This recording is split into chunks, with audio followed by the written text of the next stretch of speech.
October మాసంలో కుంభరాశి జాతకులకు గోచార ఫలితాలు ఎలా ఉన్నాయో తెలుసుకుందాం. సూర్యుడు 17వ తారీఖు వరకు కన్యాలో ఉంటూ 17 తర్వాత తులారాశిలో సంచరిస్తున్నాడు. కుజుడు 27వ తారీఖు వరకు తులారాశి, 27 తర్వాత వృశ్చికంలోకి వెళ్తున్నాడు. బుధుడు 24వ తారీఖు వరకు తులారాశిలో ఉంటూ తదనంతరం వృశ్చిక రాశిలో సంచరిస్తున్నాడు. గురువు 18వ తారీఖు వరకు మిథున రాశిలో ఉన్నాడు. తదనంతరం కర్కాటక రాశిలోకి వెళ్తున్నాడు. శుక్రుడు 9వ తారీఖు వరకు సింహరాశిలో ఉంటూ 9వ తారీఖు తర్వాత కన్యా రాశిలోకి ప్రవేశిస్తున్నాడు. శని మీనరాశిలో సంచరిస్తున్నాడు. రాహువు కుంభం, కేతువు సింహరాశిలో సంచరిస్తున్నారు. ఈ విధంగా ఈ 8 గ్రహాలు ఈ రాశుల్లో సంచరిస్తున్నాయి. అయితే కుంభరాశి వారికి ఈ గ్రహాలు ఏ స్థానాలలో ఉన్నాయి అనే విషయాన్ని మనం చూసినట్టయితే, సూర్యుడు అష్టమ భాగ్యస్థానాలలో సంచరిస్తున్నాడు. ఇది ప్రతికూలంగా ఉంది. కుజుడు 9వ స్థానం ప్రతికూలంగా ఉన్నాడు. బుధుడు భాగ్య దశమ స్థానాలలో అనుకూలంగా ఉన్నాడు. గురువు 18వ తారీఖు వరకు పంచమ స్థానంలో అనుకూలంగా సంచరిస్తున్నాడు. తదనంతరం షష్టమ స్థానంలో ప్రతికూలంగా ఉన్నాడు. శుక్రుడు 9వ తారీఖు వరకు సప్తమంలో ప్రతికూలంగా ఉన్నాడు. తదనంతరం అష్టమ స్థానంలో అనుకూలంగా ఉన్నాడు. శనైశ్వరుడు 2వ స్థానంలో ఏలినాటి శని ప్రతికూలంగా ఉన్నాడు. రాహువు జన్మస్థానం, కేతువు సప్తమ స్థానంలో ప్రతికూలంగా ఉన్నారు. ఈ విధంగా ఈ ముఖ్యమైనటువంటి గ్రహాలు ఈ స్థానాల్లో సంచరిస్తున్నాయి. వీటిని దృష్టిలో పెట్టుకున్నట్టయితే ఓవరాల్గా మనకు ఈ మాసంలో గ్రహస్థితి మిశ్రమంగానే ఉంది. కొన్ని గ్రహాలు 18వ తారీఖు వరకు గురువు అనుకూలంగా ఉన్నాడు. శుక్రుడు 9వ తర్వాత అనుకూలంగా ఉన్నాడు. బుధుడు అనుకూలంగా ఉన్నాడు. కనుక తాత్కాలికంగా అనుకూల ఫలితాలు ఉన్నప్పటికీ ఓవరాల్గా మనం చూసినట్టయితే మిశ్రమ ఫలితాలే ఎక్కువగా గోచరిస్తున్నాయి. అయితే ప్రారంభించినటువంటి పనులు సకాలంలో మట్టుకు పూర్తి అవుతాయి. కనుక అది కొంతవరకు మనకు సంతృప్తిని ఇచ్చేటువంటి అంశం. పనుల లోపల అనుకూలత ఉన్నట్టయితే మనిషికి ఒక విధమైనటువంటి సంతోషము ఉంటుంది. అది మీకు ఈ మాసంలో ఉంది కాబట్టి తలపెట్టే ముందు ఇంకా కొంత మీరు ఆలోచించి ప్రారంభించినట్టయితే ఇంకా ఎక్కువ ఫలితం, అనుకూలత మీకు కలిగే అవకాశం ఉంది. ఇక స్వయం వృత్తిలో ఉన్నటువంటి వారికి అనుకూలం, వ్యాపారంలో ఉన్నటువంటి వారికి కూడాను ఈ మాసం అనుకూలంగా ఉంది. స్నేహితులు, బంధువర్గంతో మట్టుకు కొంత జాగ్రత్తగా ఉండాలి. వాళ్లతో మరీ ఎక్కువగా మీకు నష్టము లేనప్పటికీ కొంత కాలయాపన, కొన్ని విషయాలలో మిమ్మల్ని మిస్గైడ్ చేయడానికి అవకాశాలు ఉన్నాయి. కనుక స్నేహితులతో, బంధువులతో, ఆత్మీయులతో కొంత జాగ్రత్తగా ఉండండి. డిస్టెన్స్ మెయింటైన్ చేయండి. అవసరం మేరకే మాట్లాడుతూ ఉండండి. అనవసరమైనటువంటి చర్చలకు ఆస్కారం ఇవ్వకుండా, వివాదాలలోకి వెళ్లకుండా ఉండడము మంచిది. ఉద్యోగస్తులకు పని భారం పెరుగుతుంది. ఆఫీసులో అనవసరమైనటువంటి పనులు మీకు అప్పజెప్పడము, తద్వారా మీకు ఒక శారీరకంగా స్ట్రెయిన్ కావడము, పని భారం మట్టుకు మీకు పెరిగే అవకాశాలు కనబడుతున్నాయి. వృధా ఖర్చులు ముందుకు వస్తాయి. దాన్ని మీరు నియంత్రించుకోవాలి. వాహనముల రిపేర్లు, ప్రయాణాలు కలిసి రాకపోవడము, ప్రయాణాల మూలకంగా కూడాను మీకు ఖర్చులు పెరుగుతాయి. వృధా ప్రయాణాలు చేయవలసి వస్తాయి. తద్వారా మనస్తాపానికి కొంత గురి అవుతారు. ఆర్థిక స్థితి అనుకూలించకపోవడంతో ముఖ్యమైన పనులలో కొంత జాప్యం కనబడుతుంది. ఉద్యోగస్తులు ఆఫీసులో మట్టుకు చాలా సంయమనంతో ఉండాలి. అనవసరమైనటువంటి ద్వేషాలు, వైషమ్యాలు, గ్యాప్ ఏర్పడేటువంటి అవకాశాలు ఉన్నాయి. సహ ఉద్యోగులతో కానివ్వండి, అధికారులతో కానివ్వండి, క్లయింట్స్తో కానివ్వండి, మీకు కొన్ని ఇబ్బందులు కనబడుతున్నాయి. యాజమాన్యము, అధికారులు మీ పనితనాన్ని మట్టుకు గుర్తిస్తారు. అది ఒక రకంగా కొంత పాజిటివ్ కనబడుతుంది.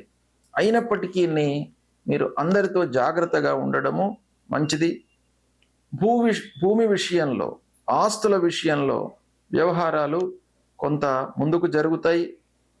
తగాదాలు ఉన్నప్పటికీ కొన్ని పరిష్కార మార్గాలను మీరు అన్వేషిస్తారు. ఆత్మీయుల సహకారం లేకపోవడంతో కొన్ని ఇబ్బందులు, మనశ్శాంతి లోపిస్తుంది.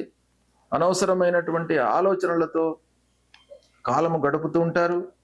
ఆ కాలయాపన మూలకంగా ఏమవుతుంది, ముఖ్యమైనటువంటి పనులను మీరు అటెండ్ చేయలేనటువంటి స్థితి ఏర్పడుతుంది. క్రయ విక్రయాలు లాభదాయకంగా కొనసాగుతాయి.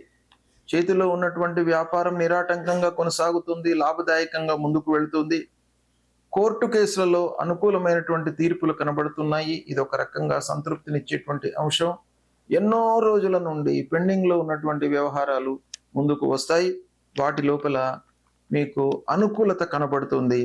మాసాంతంలో ఇంటి వాతావరణం కూడాను మీకు సంతృప్తికరంగా ఉంటుంది. భార్య, పిల్లలు, కుటుంబ పెద్దల యొక్క సహకారము ప్రారంభంలో కొంత ఇబ్బందికరంగా ఉన్నప్పటికీ 9వ తారీఖు తర్వాత మీకు అనుకూలత ఉంది. అది మీకు చాలా సపోర్టింగ్గా ఉంటుంది. ప్రారంభంలో అనవసరమైనటువంటి చర్చలకు తావివ్వకుండా ఉండడము చాలా మంచిది. ఈ విధంగా మీకు మిశ్రమమైనటువంటి ఫలితాలు ఉన్నాయి. దీన్ని మీరు చాలా జాగ్రత్తగా చూసినట్టయితే, విశ్లేషణను అర్థం చేసుకున్నట్టయితే మీకు చాలా విషయాలలో మంచి ఫలితాలు ఉంటాయి. సద్వినియోగపరచుకోండి. సూర్యుడు, అంగారకుడు, గురువు, శని, రాహువు, కేతువు ముఖ్యమైనటువంటి గ్రహాలు గనక ఈ గ్రహాలు ప్రతికూలంగా సంచరిస్తున్నప్పుడు ప్రతికూల ఫలితాలు మనకు ఉంటాయి.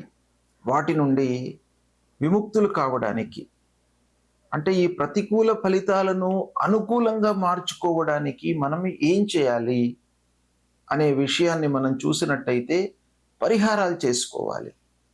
పరిహారాలలో 2 రకాలుగా మనము చూస్తూ ఉంటాం. ఒకటి, మీరు చేసుకోవలసింది ఒకటి, అంటే ఆయా గ్రహాలకు సంబంధించినటువంటి కారకత్వాలను దృష్టిలో పెట్టుకొని వాటికి మనము ఏం చేయాలి.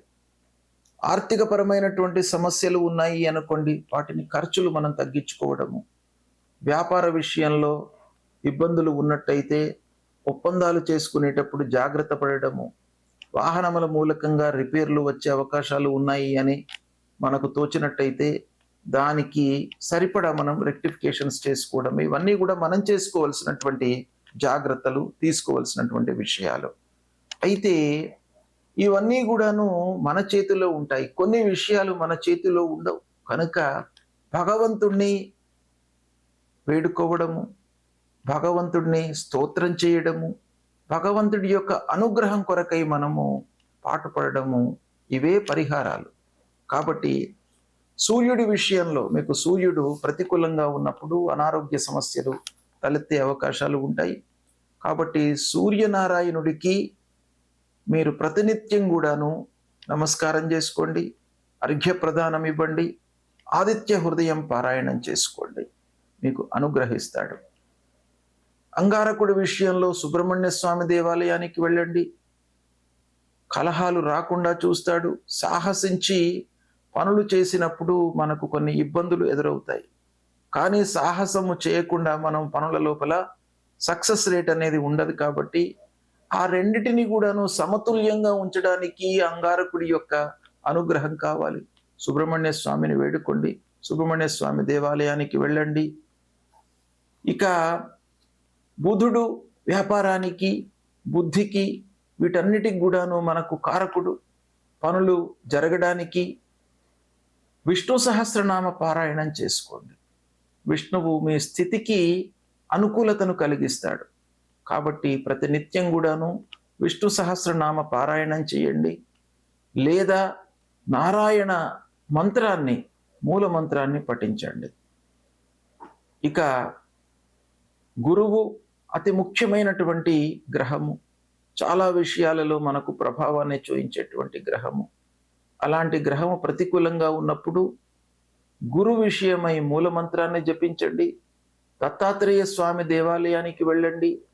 అన్నిటికంటే కూడాను ముఖ్యమైనటువంటిది తల్లిదండ్రులను సేవించండి.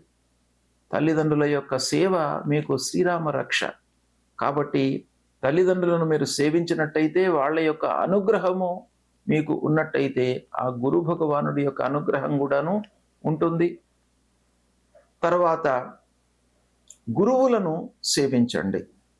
ధార్మికమైనటువంటి ప్రవచనాలు చెప్తూ లోకంలో ఒక మంచిని, సన్మార్గాన్ని నిలపడానికి ప్రయత్నాలు చేస్తున్నటువంటి వారిని సేవించండి, దర్శించుకోండి. ముఖ్యంగా గురువు విషయం లోపల మీరు మూలమంత్రం అన్నిటికంటే చాలా ముఖ్యమైనది కాబట్టి అది చేయండి. ఇక శనీశ్వరుడి విషయంలో ఏలినాటి శని ఉన్నప్పుడు, అర్ధాష్టమ స్థానంలో ఉన్నప్పుడు, అష్టమ స్థానంలో ఉన్నప్పుడు, సప్తమ స్థానంలో ఉన్నప్పుడు మనకు ప్రతికూలమైనటువంటి ఫలితాలు శని మూలకంగా కలుగుతాయి గనక శని ప్రీత్యర్థమై శనికి సంబంధించినటువంటి మూలమంత్రాన్ని ప్రతినిత్యము చదువుకోండి. ఆంజనేయ స్వామి దేవాలయానికి వెళ్ళండి, 3 ప్రదక్షిణాలు చేసుకోండి, హనుమాన్ చాలీసా చదవండి. శనీశ్వరుడికి సంబంధించినటువంటి స్తోత్రాన్ని పారాయణం చేసుకోండి. నవగ్రహ స్తోత్ర పారాయణాన్ని చేయండి. ఈ విధంగా చేసినట్టయితే శని ప్రభావము తగ్గుతుంది. ఇక రాహు కేతువుల ప్రీత్యర్థమై అమ్మవారి దేవాలయానికి వెళ్ళండి, అమ్మవారిని సేవించండి. దుర్గామాత యొక్క అనుగ్రహం మూలకంగా రాహు ప్రభావం తగ్గుతుంది. తర్వాత గణపతిని స్మరించండి. గణపతిని స్మరించడం మూలకంగా మీకు ఆటంకాలు లేకుండా ఉంటాయి.